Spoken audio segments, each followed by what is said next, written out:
Ինչ կատարվեց այսօր Հովանավանքում։ Եվ գերագույն դավաճանը եւ թշնամին Հայաստանի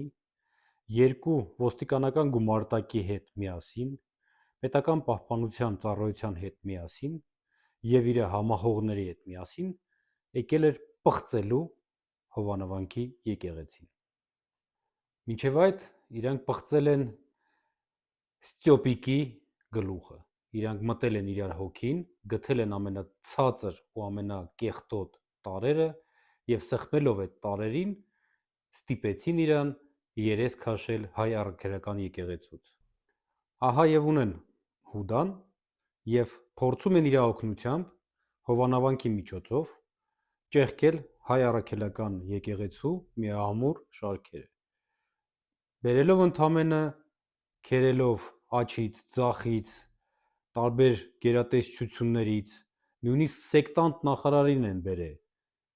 որը չի պատկանում հայ առաքելական եկեղեցուն, ընդամենը 1000 հոգի մարդ։ Իսկ այդ ժամանակ Էջմիածնում դասվում են 6 նոր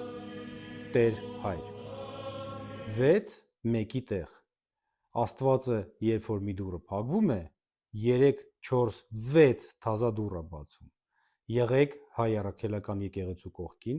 եղեք հայ ազգի կողքին, այլ ոչ թե դավաճանների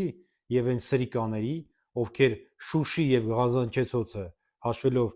դժգույն եւ տխմար քաղաք հանձնեցին թուրքերին եւ որոնք նպաստեցին դրան, որ Շուշին եւ Ղազանչեցոցը լինեն թուրքերի լծի տակ։